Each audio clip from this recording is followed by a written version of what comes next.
I think that one of the great mental toughness secrets is something that we're not really taught in school. It's something if we learn it, we learn the hard way.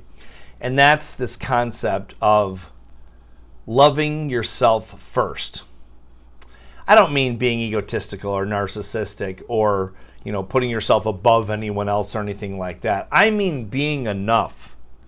Being enough on your own to be fulfilled and happy and joyful and at peace with yourself without the need of other people.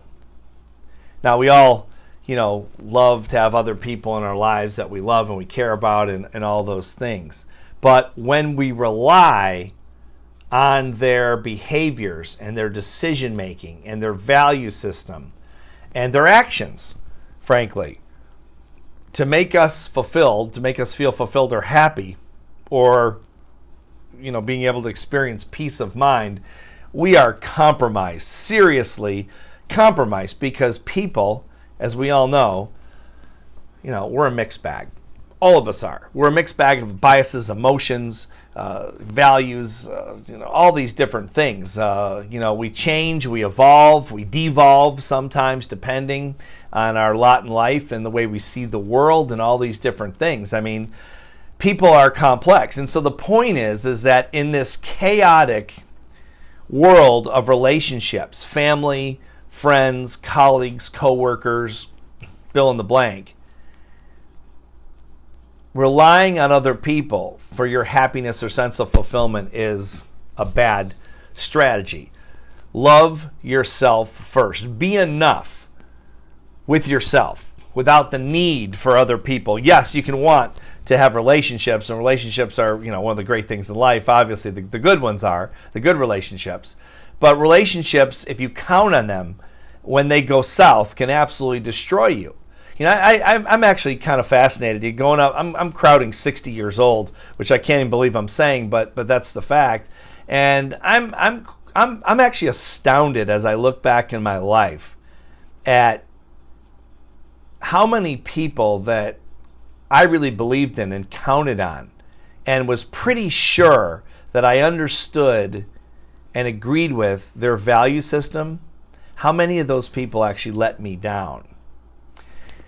Now, when I say that, I don't mean it from a point of woe is me, I've been wronged. I don't mean it that way. What I mean is my judgment was so far off of their value system, their actual value system, compared to how they actually behaved at some point, to the point where I don't talk to a lot of these people because they were so far, they violated my value system by so much based on their behavior that it just isn't in the same realm. I just can't even really have a relationship with those people just because it's a violation of value systems, like hanging out with a crook or something like that. Someone that beats their spouse or steals from people or something like that. There's just certain things you're just not going to tolerate.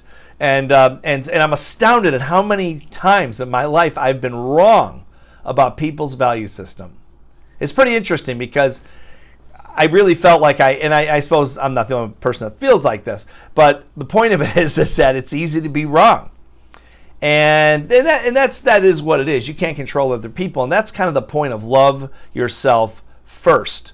Because if your self-love, if you're whole, if you're enough on your own, well, that's a very powerful place to be. In other words, if you can create your own sense of fulfillment and happiness and joy and love and all the wonderful senses, feelings in life, emotions in life, if you can create that on your own, that puts you in a very powerful position to control your own happiness, to control your own life. But if you need other people to give you that sense of fulfillment, joy, love, satisfaction, all those different things, then when they betray you or when they don't behave in a way that you agree with or they don't fulfill your expectations or whatever it is, and people do it all the time, obviously, then you go up and down like a roller coaster.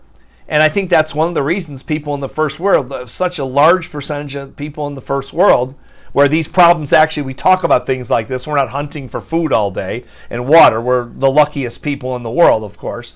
But people in the first world, there's depression rates and suicide rates and all these different psychological issues are so prominent because people are relying on other people to make them happy. And it's a mistake. It's a big mistake. I learned this as a tennis player. When I was young, 8, 9, 10, 11, 12 years old, I was very successful as a junior tennis player. I was one of the best junior tennis players in the country. And as I got a little bit older, my love for the game began to slip for various reasons. And I started to slip in the rankings. And people that were my friends, I was like a child, of course, but I had friends, hundreds and hundreds and hundreds of friends all over the country that I competed against and I trained with and all these traveled with and all these things suddenly were not my friends, were no longer my friends because I was losing more than I was before. I wasn't the champion that I was before. And all of a sudden I realized, oh, well, they were my friends because I was successful. And of course, that happens as an adult as well. It can happen with a lot of people as an adult. But as a child, I just was shocked I thought they liked me because of who I was, not because of my tennis game. And I remember going to my coach and saying this, and he said, "Steve, let me tell you something you're gonna need to know. You need to get tough. You need to get mentally tough." He said, "You need to be your own best friend.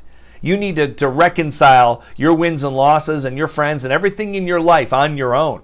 Because let me tell you something, my friend," I was 12 years old when he told me this. He said, "You're on your own. We are all on our own. We're born alone. We die alone." Now, in between, we have this wonderful opportunity to forge these great relationships with our families, with friends and with colleagues and coworkers and, people you compete against and people, all kinds of people. And it's wonderful. And it makes life, fantastic. But at the end of the day, we're on our own. He said, "You're on your own." He says, "You have to make yourself happy. You have to be your own best friend. You have to love yourself first. And then you can love other people if you choose. You can like other people if you choose. You can have relationships with other people.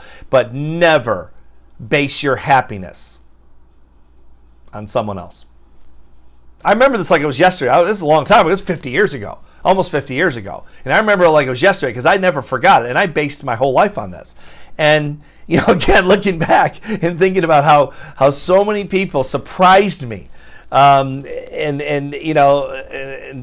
sort of, I don't want to just keep saying let me down, but I was just surprised that they weren't the people I thought they were. A lot of people. I look back and think, you know what? That had nothing to do with me. That's who they are, and that's their decision, and to be who they are and behave like they want to behave and all the rest of it. And my decision is to control my own life.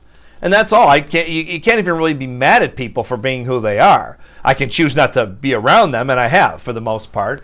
You choose what you tolerate from people. If you want, people to abuse you, or you allow people to abuse you, or make you feel less than, well, then you're making a choice to allow them to do so.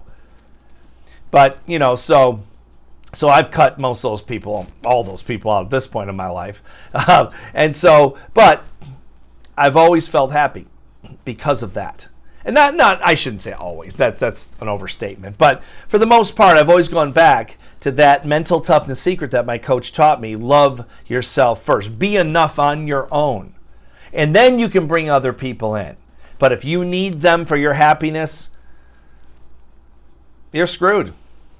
Because a lot of times people won't show up, or they'll disappoint you, or they'll betray you.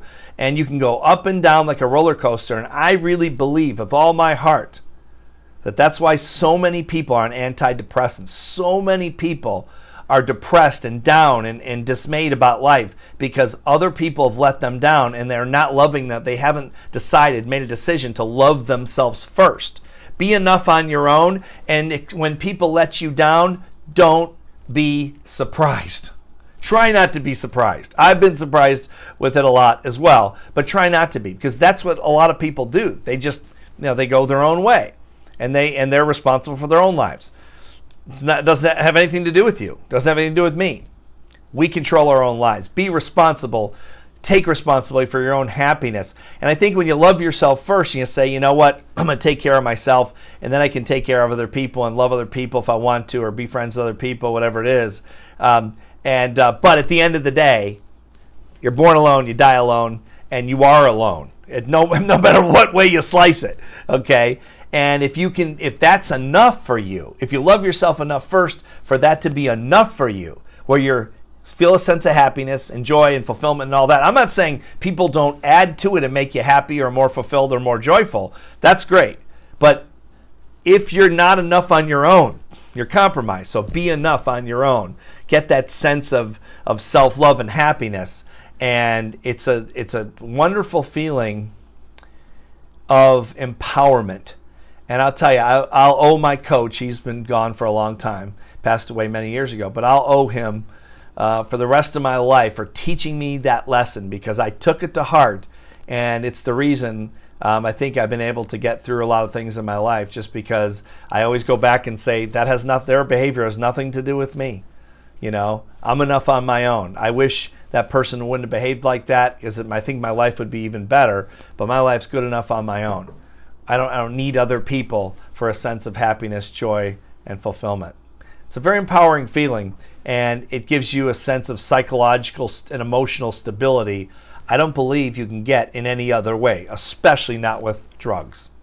That just masks the problem. This addresses the problem. That's why I love mental toughness training, because it hits hard and it's real, and it doesn't have anything to do with substances. Not that there's anything wrong with that. If you're on substance, I should say that. I'm not putting you down. You do what you have to do. Okay, everyone, whatever gets you through the night. But I'm just, because life is a tough thing, I get it. Okay, so I'm not putting you down if you're on. Don't feel bad about that. Don't let me do that to you. I don't mean it that way. I just mean this is I believe it's a healthier way to approach psychological stability, fulfillment, and happiness. It's something to think about.